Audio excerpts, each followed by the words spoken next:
जासूसी, डार्कनेट में हो रही है नए जासूसों की भर्ती।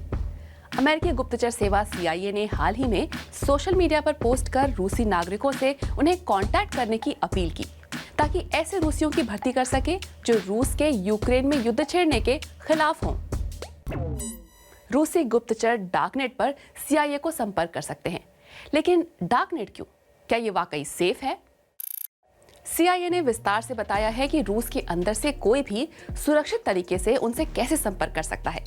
ऐसे निर्देश एजेंसी ने अपने फेसबुक पेज, इंस्टाग्राम और यूट्यूब पर डाले, लेकिन फेसबुक और इंस्टा के रूस में ब्लॉक होने के कारण CIA केवल उम्मीद ही कर सकता है कि प्रवासी रूसी नागरिक उनका संदेश रूस के अंदर लोगों तक पहुंचा देंगे।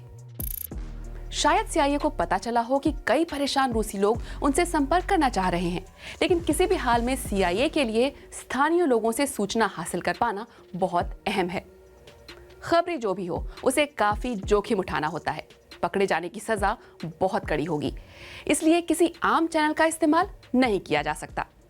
यही होती है डार्कनेट की एंट्री, जहां पहचान गुप्त रखी जा सकती है। कई लोग गुप्त रहते हुए यहाँ ड्रग्स, हथियार और चाइल्ड पॉर्न तक बेचते हैं। वहीं किसी जरूरी सूचना को बाहर निकालने वाले विसिल ब्लोअर्स और पत्रकारों के लिए ये एक सेफ स्पेस है। डार्कनेट एक्सेस कर सकते हैं टोर ब्राउजर से। टोर यूजर्स की पहचान इंक्रिप्शन की कई परतों के पीछे छुपी होती है। कोई भी डेटा कई थर्ड पार्टी रिले पॉइंट से भेजा जाता है ताकि यूजर का IP एड्रेस छुपा रहे। इसका नाम टोर प्याज की परतों दी अनियन राउटर पर पड़ा है।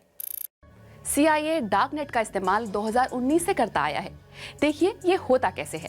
पहले टोर ब्राउजर इंस्टॉल करना होगा, जिसके लिए CIA एक एक कदम सावधानी से लेने का निर्देश देता है। फिर डालना है एड्रेस और यहां से जुड़ेगा CIA से आपका तार।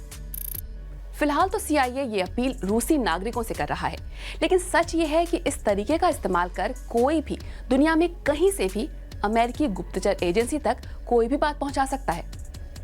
क्या ये वाकई इतना सुरक्षित है? क्या रूसी हैकर इसमें अड़ंगा नहीं लगा सकते?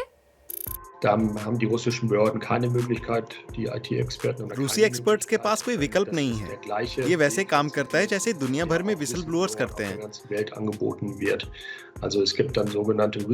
यहाँ कुछ so called whistle blower letter box होते हैं। उनकी सुरक्षा को आप गोल्ड स्टैंडर्ड मान सकते हैं।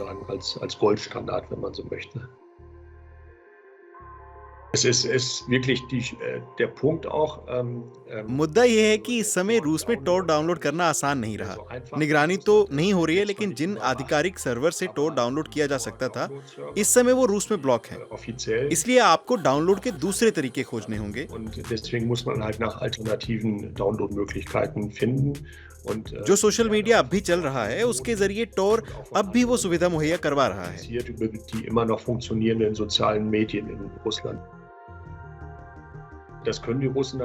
रूसी प्रशासन को पता तो चल सकता है, लेकिन अब तक ऐसा कुछ सामने नहीं आया है जिसमें किसी खास सर्च आइटम या ऐसी पोस्ट देखने वाले को किसी तरह की परेशानी हुई हो।